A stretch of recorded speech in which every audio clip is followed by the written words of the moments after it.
কাল থেকেই 5টি নতুন শর্ত জানা মানলে কোনো মহিলাই পাবে না 1 জুন থেকে অন্নপূর্ণা ভান্ডারে 3000 টাকা।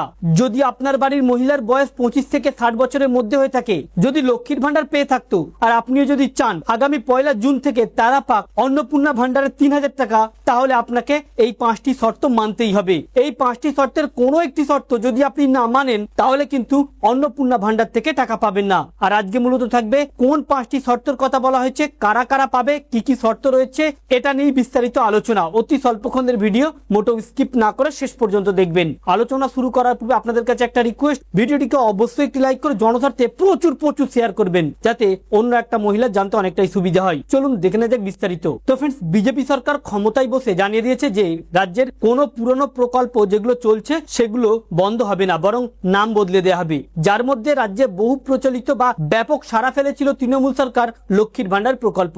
আর এই লক্ষ্মীর ভান্ডার প্রকল্প নাম বদলে হয়ে যাচ্ছে অন্নপূর্ণা ভান্ডার, যা আপনারা জেনে গিয়েছেন। আগামী 1 জুন থেকেই অন্নপূর্ণা ভান্ডারের 3000 টাকা পাবে রাজ্যের মহিলারা। তবে সব যে লক্ষ্মীর ভান্ডার মহিলারা অন্নপূর্ণা ভান্ডারে টাকা পাবে এমন বিষয় নয়। এবারে অন্নপূর্ণা ভান্ডারে টাকা পেতে নতুন 5টি শর্ত বেঁধে দিয়েছে বিজেপি সরকার। যে 5টি শর্ত কোনো একটি যদি কেউ না মানে তাহলে কিন্তু তাকে অন্নপূর্ণা ভান্ডারে 3000 টাকা দেয়া হবে না, যাতে কোনো রকম অন্নপূর্ণা ভান্ডারে দুর্নীতি না হয়। আর প্রকৃতপক্ষে যে এই অন্নপূর্ণা ভান্ডার পাওয়ার যোগ্য, যাতে সেই যোগ্য ব্যক্তি এই টাকা পায়, সেজন্যই এই সিদ্ধান্ত নিয়েছে রাজ্য সরকার। যে শর্তগুলো মধ্যে বেশ কিছু শর্ত আপনারা ইতিমধ্যেই জানেন, বা প্রত্যেকটি প্রকল্পের ক্ষেত্রে যে শর্তগুলি রয়েছে, যেমন পশ্চিমবঙ্গের কোনো প্রকল্প পেতে গেলে পশ্চিমবঙ্গের বাসিন্দা হতে হবে এবং নিজের নামে ব্যাংক অ্যাকাউন্ট থাকতে হবে। তবে এক্ষেত্রে কিন্তু বলা হচ্ছে আপনি যে পশ্চিমবঙ্গের বাসিন্দা এর একটি প্রমাণ, উপযুক্ত প্রমাণ দিতে হবে।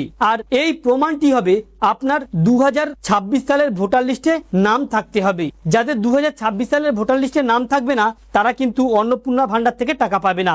একই সাথে আরো গুরুত্বপূর্ণ যে শর্ত সেটিও জানেন আপনারা। এই সরকার এসে কি করছে, এই সরকার চাইছে ডাইরেক্ট বেনিফিশিয়ারি অ্যাকাউন্টে ট্রান্সফার হবে, অর্থাৎ যে ডিবিডি লিঙ্ক, প্রত্যেকেই কিন্তু ডিবিডি লিঙ্ক করতে হবে। তবে ডিবিডি লিঙ্ক যেমন করা বাধ্যতামূলক করা হয়েছে, তেমনই ভাবে কিন্তু আপনার আধার কার্ড গুলো আপডেট থাকতে হবে। অর্থাৎ আধার কার্ডে address update, mobile number registration এবং বায়োমেট্রিক আপডেট বা নতুন ছবি যদি থাকে, তাহলে কিন্তু এই অন্নপূর্ণা ভান্ডারে টাকা পেতে কোনো সমস্যা হবে না। এর সাথে আরো একটি গুরুত্বপূর্ণ শর্ত, যে শর্তে বলা হচ্ছে যদি কেউ পেনশন পেয়ে থাকে বা যদি কেউ সরকারি কর্মচারী হয়ে থাকে, তাহলে কিন্তু তারা এক্ষেত্রে কোন রকম অন্নপূর্ণা ভান্ডার আবেদন করতে পারবে না, বা যারা লক্ষ্মীর ভান্ডার পেতে এমন মহিলা তাদেরকে টাকা দেওয়া হবে না। একই সাথে বয়সের কিন্তু একটা প্রমাণ ভেরিফাই করবে, যে আপনার আধার কার্ডে যে বয়সটা রয়েছে সেই বয়সের ভিত্তিতেই অন্নপূর্ণা ভান্ডার পাচ্ছে কিনা, অর্থাৎ 25 বছরের বয়স হয়েছে কিনা। এবং পূর্বে যদি আপনি লক্ষ্মীর ভান্ডার পেতেন, এবারে ওই সকল লক্ষ্মীর ভান্ডার উপভোক্তাদের ইতিমধ্যে ভেরিফিকেশন চলছে। ওই ভেরিফিকেশনের মাধ্যমেই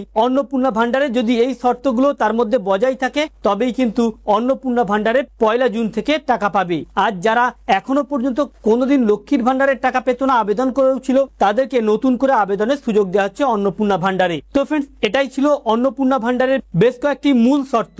যদি আপনি এই শর্তগুলো মানতে পারেন, বা যদি আপনার ডকুমেন্ট দ্বারা প্রমাণিত হয় আপনার এই শর্তগুলি, আপনি এই শর্তের মধ্যে রয়েছেন, তবেই কিন্তু আপনি অন্নপূর্ণা ভান্ডারের টাকা পাবেন, নতুবা টাকা পাবেন না। তো ফ্রেন্ডস, এটাই ছিল মূলত অন্নপূর্ণা ভান্ডার নিয়ে বিশেষ আপডেট। আমাদের উদ্দেশ্য ছিল এই আপডেটগুলি আপনাদের সামনে উপস্থাপন করা। বিশেষ করে রাজ্যের মহিলা যাদের আধার কার্ড আপডেট করা নেই, অতি দ্রুত আপডেট করিয়ে নেবেন এবং ডিবিডি লিঙ্কটা একবার অনলাইনে চেক করে নেবেন। এর সাথে প্রত্যেক মহিলা যাদের ডিজিটাল রেশন কার্ড রয়েছে, কেওয়াইসি সম্পূর্ণ রয়েছে, এমন ব্যক্তিরাই কিন্তু পাবে অন্নপূর্ণা ভান্ডার থেকে টাকা। তো ফ্রেন্ডস, এটাই ছিল আপডেট। আমাদের উদ্দেশ্য ছিল এই ইনফরমেশনগুলি আপনাদের সামনে উপস্থাপন করা, যাতে আপনাদের জানতে সুবিধা হয়ে থাকে। ভালো লেগে থাকলে ভিডিওটিকে অবশ্যই লাইক করে শেয়ার করবেন। Thank you friends, thank you for watching.